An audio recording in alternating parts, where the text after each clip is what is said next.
Estamos en un programa más de conciencia auditiva, este programa de radio que evidentemente es de tu pleno agrado. Estamos desde Botsuana, uno de los países africanos donde la miseria es asquerosa y el problema es que se quisieron comer a Gerardo, pero no sucedió como tal. El problema también por el cual yo me como las uñas, mi única respuesta es que soy delicioso.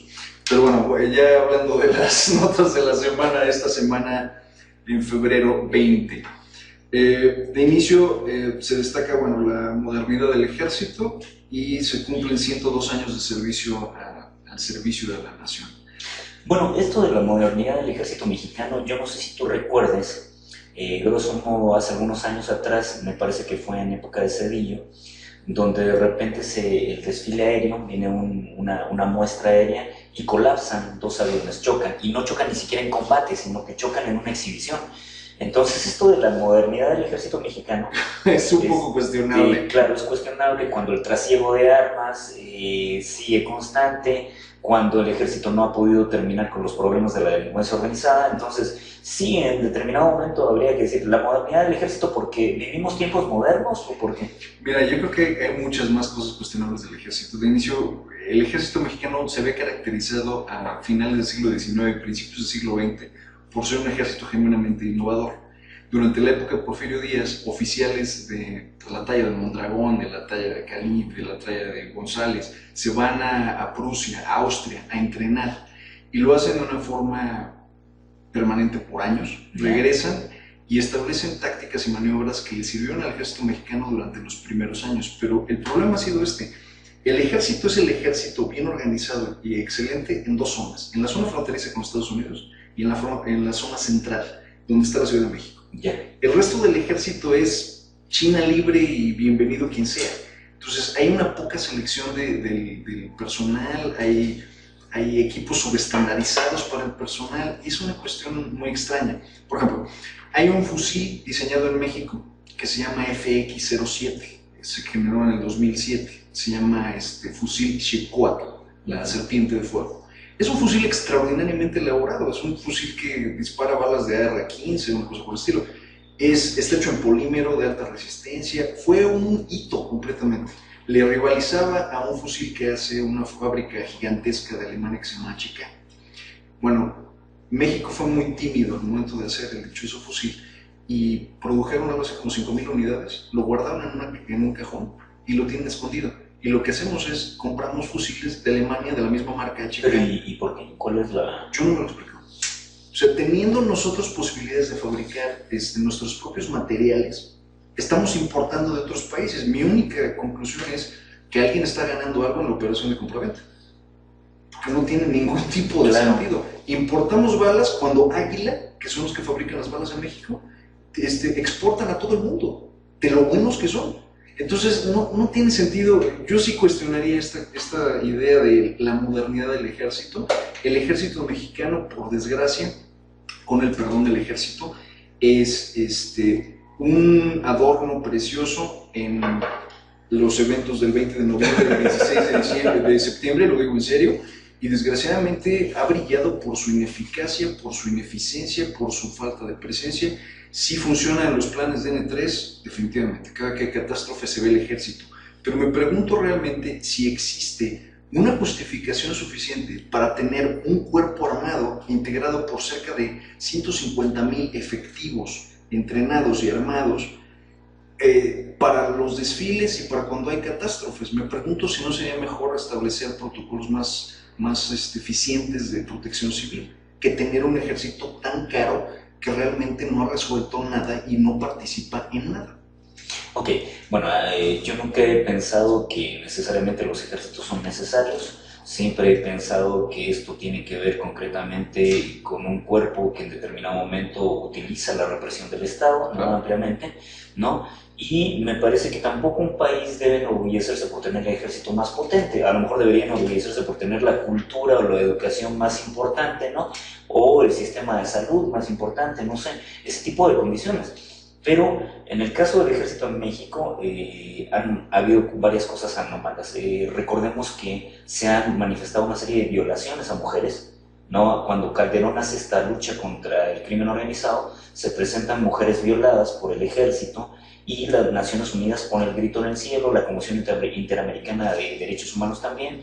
Entonces, hay cosas que dejan que desear. Ahora, hay algo que todavía subyace y que me parece bastante digna de tocar, es esta cuestión de que mucha gente en México sigue confiando en el ejército.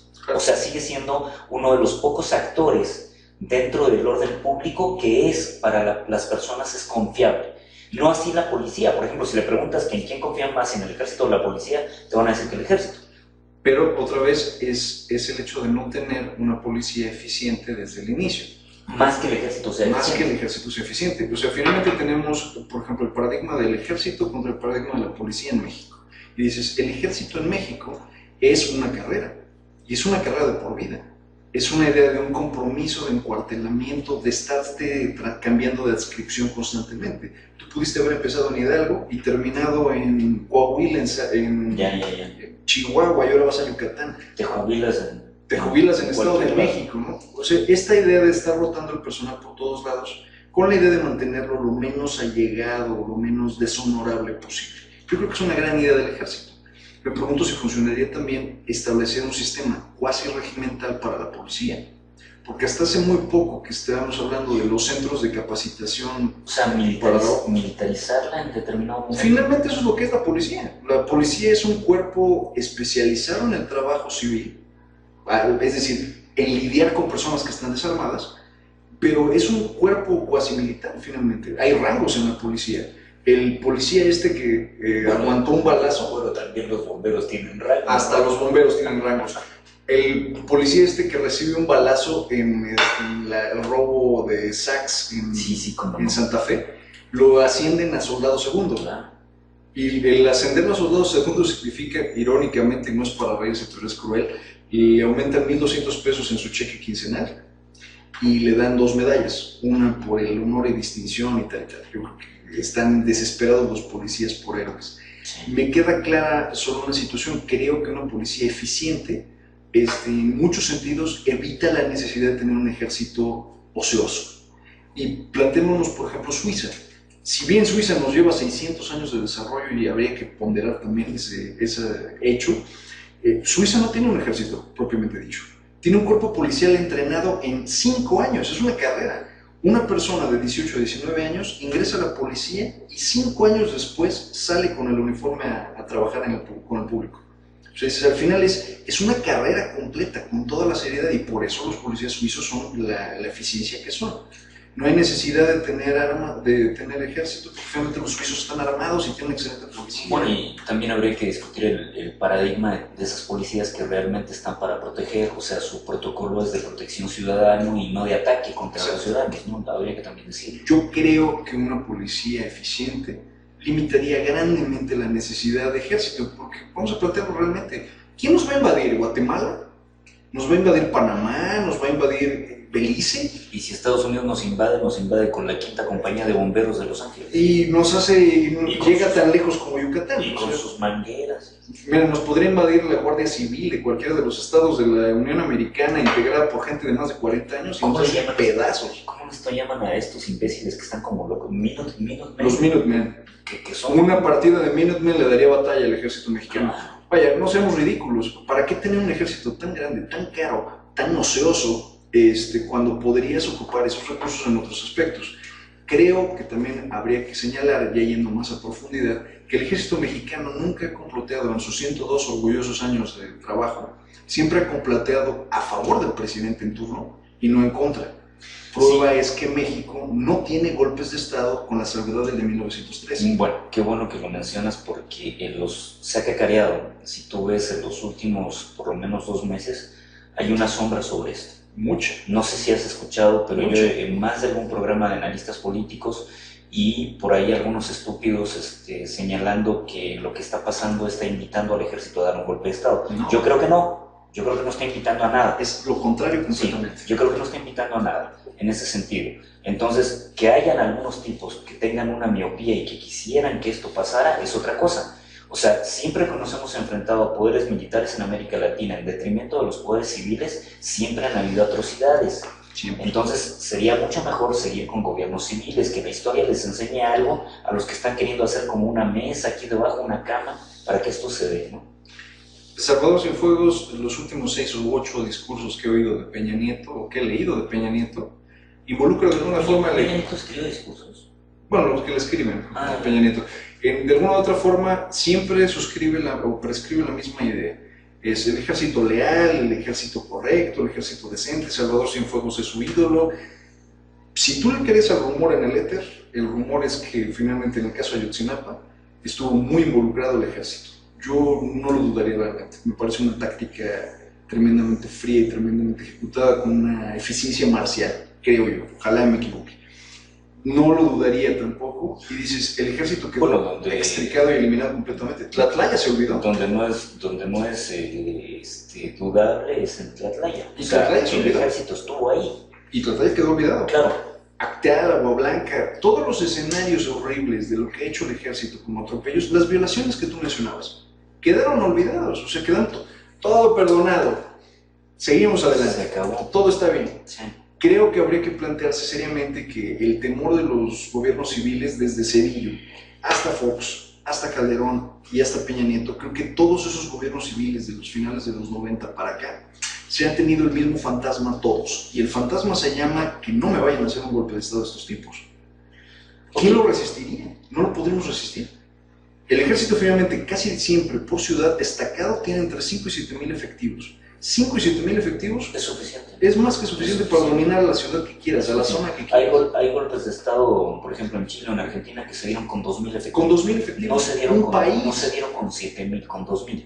Sí, ahora imagínate, 7.000 efectivos para una zona militar y hay 33 de estas zonas, es más que suficiente para hacer pedazos lo que quieras. Entonces sí habría que considerar en ese sentido que nada sería más devastador. No estamos dando ninguna idea. No, al contrario, nada sería más devastador para este país que hablar de un golpe de Estado. Es devastador. El poder civil siempre va a tener una racionalidad que invita a modificar las cosas y a mejorarlas. Y el poder militar no, es autoritario, es hegemónico, es vertical, además. Inflexible, es muy peligroso hablar de esto. Pero bueno, cambiamos de tema. Los normalistas en Oaxaca, que me parece aquí varias ideas, ¿no? Los normalistas en Oaxaca, primero sale un normalista como, yo no sé si estaba ebrio o traía un pasón encima o cómo estuvo, sale el miércoles a decir, se acabaron las tomas de vehículos, se acabaron las tomas de lugares, ya no más protestas violentas. Y al día siguiente lo desmienten y dicen, no, las protestas siguen, las tomas siguen y todo sigue y este señor lo desconocemos. ¡Qué asco! Me pareció espectacular, para demostrar su punto, porque ya no están protestando nada más. Estudiantes... Uno dijo, no, ese no le hagan caso, era el pendejo de mi cuñado. Prácticamente, estudiantes de 11 normales del estado empiezan a tomar la plaza y la protesta, cuando les preguntan en qué protestan, hay un momentito de un periodista de Radio Fórmula que me parece muy divertido, lo vi nada más una vez, debe estar en YouTube, dice, bueno, ¿y qué están protestando? Y se voltea uno a otro y le dice, ¿qué estamos protestando? Y contesta el otro, la reforma educativa, la reforma educativa. Y todos. Entonces es espectacular el comentario. No, bueno, la cuestión es lapidaria porque el grado de ignorancia que hay aquí es muy amplio. Estas movilizaciones tienen mucho más que ver con prebendas económicas escondidas, ¿no? Escondidas y abiertas también, claro. Por ahí, que se ha seguido hablando de que, bueno, finalmente, así como de repente tener un ejército numeroso es oneroso para el país, bueno, tener a estos profesores que no trabajan de la mejor manera en su mayoría, que son poco instruidos, poco letrados, que se interesan poco por la realidad nacional, también es peligroso, ¿no? También... Hay un artículo en Forbes, me parece que fue en noviembre o diciembre del año pasado, o si no fue el antepasado, ahí me pierdo un poco, pero el artículo de Forbes era muy astuto, era una mexicana que escribió un artículo que se llama Parachute, paracaidista, o el paracaídas, sí. Que dice o que calcula que de los servidores públicos en todo el país, cerca del 17 al 24% de todos los trabajadores al servicio del Estado son paracaidistas. Vaya, ya si lo ves en términos generales, dices, bueno, ¿cuántos podrían ser 24%? Si usted considera que en estados como Oaxaca, la tasa de personas trabajando para el Estado directamente llega a estar entre el 35 y el 40%, estás hablando de centenares de miles de personas, de paracaidistas, nada más en Oaxaca. Bueno, Plantéate en el país. Y dos ideas que subyacen ahí. ¿Qué nos cuesta esto a nivel de crecimiento económico por tasas impositivas? Y segundo momento, o sea, hay estados que viven muchos del gobierno, es decir, de las inversiones del orden público. O sea, si el 40% se invierte, o el 30% se invierte en un estado a través de la esfera pública, es demencial. O sea, las cadenas ramificadas productivas que hay ahí son muchas, ¿no? De insumos, de servicios, no sé. Es absolutamente ridículo.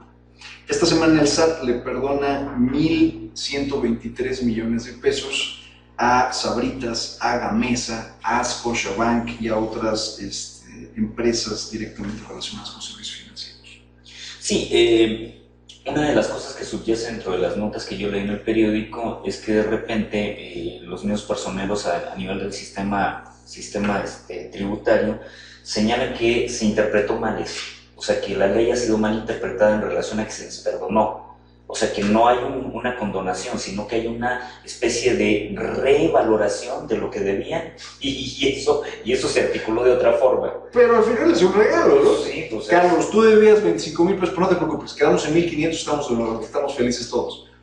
Oye, pues qué maravilla, ¿no? ¿Dónde te firmo, güey? Claro. Es algo vergonzoso, ¿no? Al sistema bancario le digo que lo odio profundamente, que son unos estúpidos, porque resulta que quien se endeuda, quien da el tarjetazo y de repente les debe 100,000 pesos, ustedes pactan con ellos y le dicen, te lo dejamos en 40, te lo dejamos en 30. Y yo que no le debo nada, a mí nunca me ha dicho, oye, te vamos a dar una lana a donar. O sea...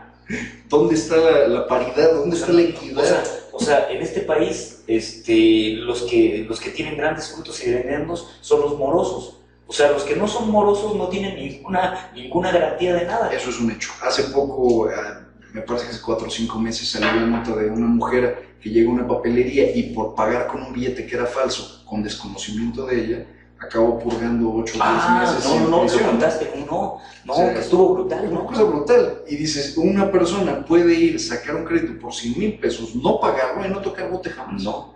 Y en el mejor de los casos te mandan al buró de crédito, te dicen 7 años te castigamos. Y tú dices, castígame 10. ¿Qué más? Claro, yo me llevo el dinero. 7 años ya se llevó 100,000 pesos, ¿no? Es verdaderamente vergonzoso. En esta semana también empezó a ventilarse una nota que se volvió tendencia en el hashtag regalazo Televisa y TV Azteca. Este regalazo, por supuesto, se refiere a la reforma en telecomunicaciones que beneficia directamente a Televisa y a TV Azteca al convertirlos en una fuerza preponderante. Claro. Y no solo eso, sino al obligar tanto a partidos políticos como a instituciones públicas a usarlos a ellos en exclusividad para dar a conocer sus determinadas campañas. Claro, ¿y qué implica eso en relaciones de poder, ¿no? En las mismas presiones que tienen estas compañías sobre los mismos candidatos, ¿no? Sobre las fórmulas políticas? Y aparte recordemos que Calderón había licitado parte del tiempo aire, ¿no? De la presidencia de la República, y evidentemente quienes lo pudieron acceder fueron estas compañías. Estas compañías han ido creciendo de manera brutal, ¿no? O sea, TV Azteca sigue siendo menor en cierta medida, pero ha ido con el tiempo equiparando fuerzas. Ahora, el capital, evidentemente, el capital Azcárraga o Farley y compañía es mucho mayor y se ha diversificado, pero eso no quiere decir que TV Azteca no tenga presencia, o sea, no, si algo nos hemos enterado es que finalmente Salinas Pliego tiene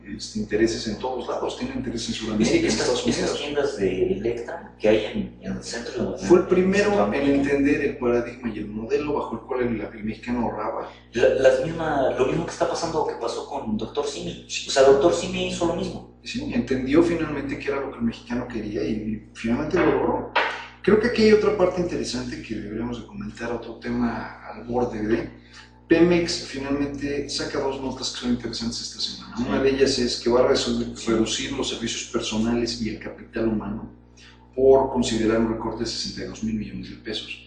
Pero no se habla nada de los pensionados de Pemex, que cuestan exactamente lo mismo que trabajadores en activo.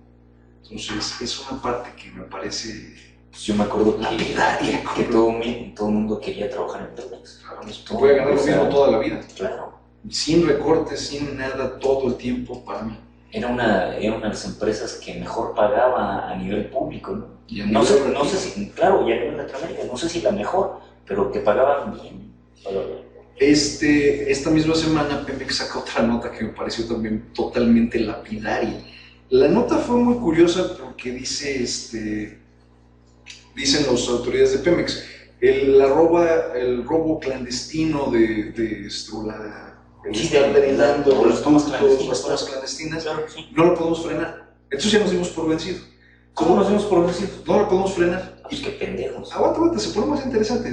No lo podemos frenar y por lo tanto, ahora vamos a la gasolina que pase, va a ser gasolina sin procesar. Es decir, a la gasolina que le faltan los aditivos necesarios para convertirse propiamente en gasolina.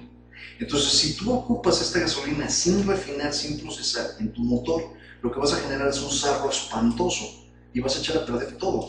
Desde las camisas, los pistones, tu motor se va a acabar. Y más los motores sensibles de los coches modernos. ¿Y hacia dónde, bueno, y en qué momento la gasolina llega refinada? ¿Cuando ya llegue a la bomba? No, o sea, cuando llegue ya a la gasolinera. Ajá. La gasolinera tiene que equilibrar el pH de la gasolina y finalmente, con químicos, nivelar la gasolina para que se vuelva gasolina Usable, etc. con los octanos necesarios. Con los octanos necesarios. Y esto no es peligroso. Es peligrosísimo. ¿Te imaginas la cantidad? Mira, yo no quiero criticar a nadie, pero hay algunas gasolineras, muchas gasolineras estoy seguro, que están comprándole la gasolina pirata a los que están drenando los tubos. Entonces es un hecho. Y tenemos identificada la franja que va desde Tampico, Veracruz, Tabasco hasta Yucatán. Toda la franja completa de la costa del Golfo está comprando gasolinas robadas. Aquí viene la parte que me parece divertida. ¿Qué le va a pasar al pobre tonto que vaya y cargue, o al desafortunado que cargue gasolina en una de estas gasolineras que no han procesado bien o no han equilibrado el pH de la gasolina y echen a perder coches? Porque esto a la larga va a traer consecuencias mucho más grandes. Aparte es altamente inestable la gasolina sin procesar y se vuelve más flamable. La gasolina ya procesada, si hemos notado, los vapores no son flamables a una determinada distancia. Y es un combustible bastante seguro. Bastante seguro. No limpio, pero bastante seguro. Ahora imagínate una gasolina blanca, sin procesar, que es altamente volátil. ¿Alguna vez vio esta situación de que no se debe de usar el teléfono celular cerca de los combustibles? Seguramente. Esta situación se produce porque los teléfonos celulares producen una especie de chispa de onda a todo lo que sea demasiado volátil en el ambiente. Cargan de energía electrostática y electrodinámica. El detalle sería que este tipo de gasolinas más combustibles harían altamente factible que el pobre tonto que esté usando un teléfono cerca de una toma de combustible abierta haga explosión completa. No. Entonces sí va a ser un dilema interesante. Pemex se da por vencido y finalmente en esta nota nos quedamos. Ojalá haya otra medida, ¿no? Una medida más de custodiar estas cuestiones. Nos volvemos a acercar más al periodo electoral y para este periodo electoral decidimos también un segundo tema, es también en función de costos, es cuánto nos están costando los expresidentes mexicanos. Volvemos en unos minutos con este segundo tema, los dejamos con el bloque musical Franco de Vita y Tan Solo.